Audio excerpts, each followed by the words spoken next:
हिंदुस्तान एक जमहूरी मुल्क है। इस मुल्क में हर एक को एहतजाज करने की इजाज़त है। लिहाजा AIMIM बंगाल शाखा ने आज कोलकाता में एक प्रोटेस्ट रैली का इनेकाद किया। इस रैली का मकसद था कि दोनों हुकूमत मरकजी और रियासती जो मुसलमानों के साथ बर्बरियत और जारहियत अपनाया जा रहा है उससे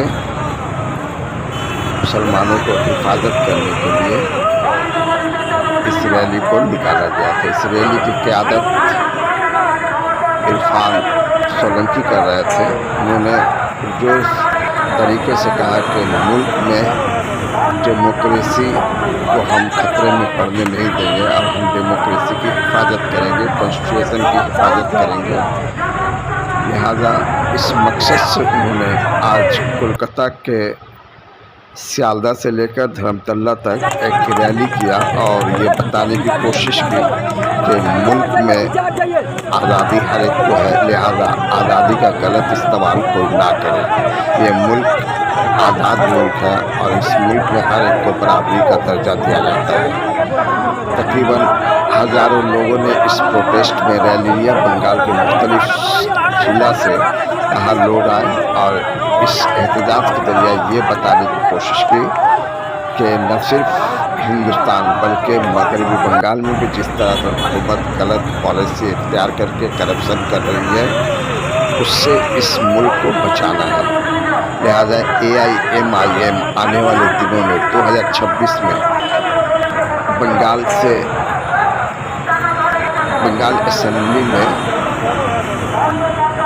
हिस्सेदारी के लिए अपनी उम्मीदवार खड़ा करना चाहती है। यही वजह है कि आज उसने ये रैली निकाला। दरअसल बांध टूटने की वजह से कई अमवात हुई और इसका हर्जाना हुकूमत दे, इसके लिए भी पुरजोश अपील की गई और हुकूमत को ये बताने की कोशिश की गई कि हुकूमत नागरिक की सुरक्षा की गारंटी दे, हिफाजत करे, औरतों की हिफाजत करे, नौकरियां नहीं है नौकरियां दे। जिन लोगों को नौकरी से बर्खास्त कर दिया गया था, खासतौर से टेट उम्मीदवारों को जिस तरह से मायूसी का शिकार होना पड़ रहा है, इस मायूसी को दूर करने के लिए AIMIM का कहना है कि वो इन बेरोज़गार टीचरों को रोज़गार बहाल करे और उनको नौकरी पर वापस ले आए। 26 से 27 हज़ार उम्मीदवार लिस्ट में होने के बावजूद उन्हें अब तक नौकरियां मुहैया नहीं कराई गई।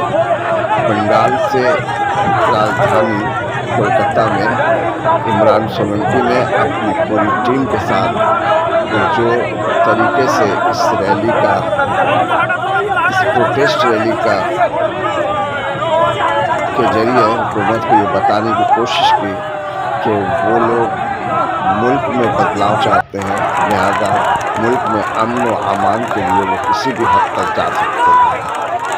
हुकूमत उन्हें नज़रअंदाज नहीं कर सकती। यही वजह है कि बिहार के बाद अब AIMIM की नज़रें मगरबी बंगाल पर टिकी हुई है और वो चाहते हैं कि मगरबी बंगाल के 294 सीटों में से कम 10-20 सीट वो यहाँ पर लाकर अपनी शाख को मजबूत करें और अपनी क़यादत में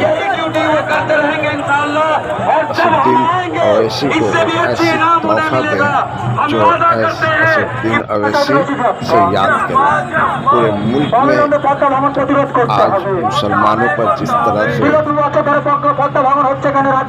बर्बरियत और जालियत का सामना किया जा रहा है, बुलडोजर राज का एक तरह से ज़माना आ गया है। यूपी हो, महाराष्ट्र हो, उत्तराखंड हो, मध्य प्रदेश हो, वक्फ बोर्ड को लेकर जिस तरह से मरकजी हुकूमत गलत रवैया अपनाई हुई है, इसके खिलाफ भी उन्होंने आज एहतजाज दर्ज कराया।